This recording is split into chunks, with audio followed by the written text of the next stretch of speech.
Assalamualaikum warahmatullahi wabarakatuh. Bismillahirrahmanirrahim. Ikhwatillah. Bagi hasil yang akan kita bahas pada video ini, yang dimaksudkan kita fokuskan pada bagi hasil pertanian dan perkebunan.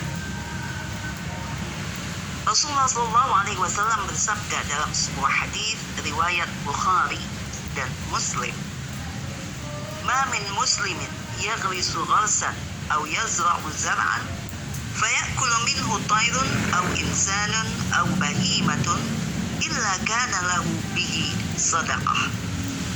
Yang artinya, seorang muslim yang menanam tanaman atau membuka lahan persawahan, pertanian, kemudian pohon-pohonnya itu atau buahnya dimakan oleh burung atau manusia atau binatang ternak, maka baginya itu sebagai sedekah.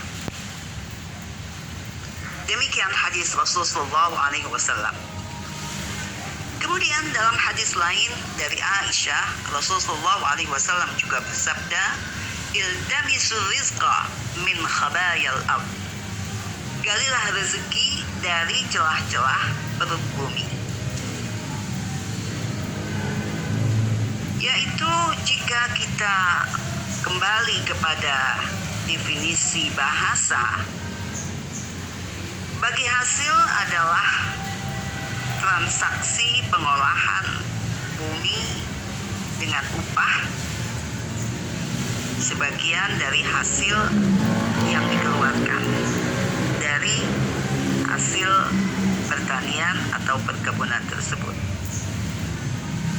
Jika kita melihat sejarah kehidupan Nabi Muhammad SAW dan para sahabatnya, para khalifah setelahnya, juga yang dilakukan oleh kaum Muhajirin dan Ansar, mereka semua bertani, bercocok tanam, berkebun, dan Rasulullah SAW melakukannya sampai beliau wafat. Kemudian dilanjutkan oleh istri-istri beliau, dan begitu juga yang dilakukan oleh para sahabat dan keluarganya. Bahkan Nabi Muhammad SAW pernah juga memberikan contoh ketika beliau bertani, menggarap tanah di Khaybar, sebagaimana dijelaskan dalam hadis Bukhari dan Muslim. Dan Islam membolehkan bagi hasil ini, walaupun ada hadis Rasulullah SAW yang mengatakan, jika engkau berselisih, maka jangan lagi kau lakukan bagi hasil. Hadis ini tidak bermaksud untuk melarang bagi hasil itu menjadi haram atau tidak boleh.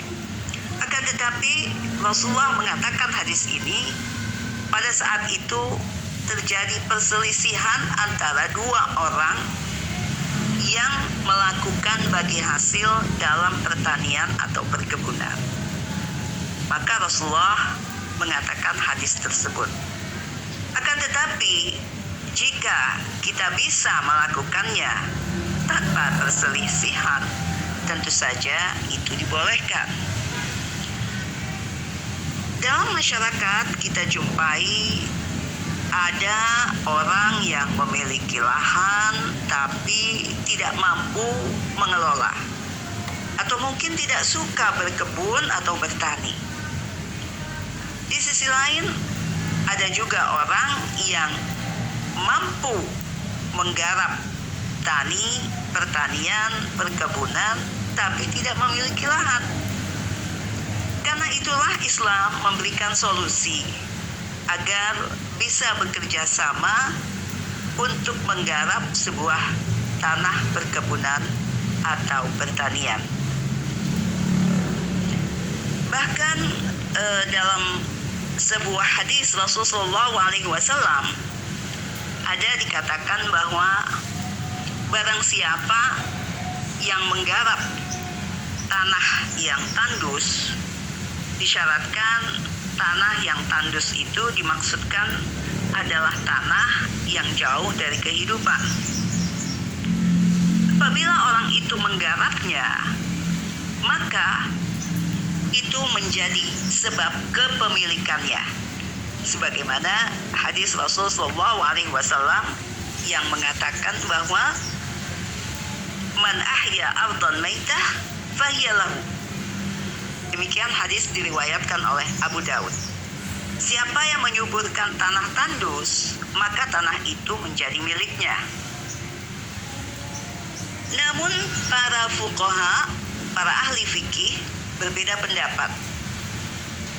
Ada yang mengatakan harus dengan izin pemerintah.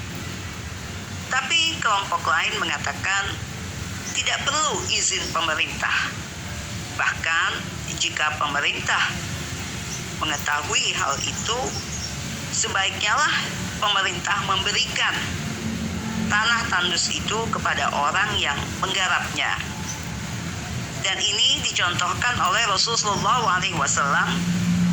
Beliau dan para sahabatnya sering memberikan tanah atau hasil tambang, air kepada beberapa orang untuk dikelola.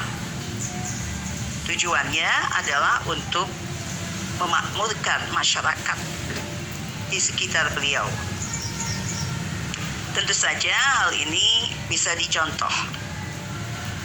Dan menurut hukum dalam Islam, apabila orang menguasai sebidang tanah, memagarinya, kemudian dia membiarkannya, dia tidak menggarapnya, maka tanah itu menjadi gugur kepemilikannya jika dia biarkan selama 3 tahun.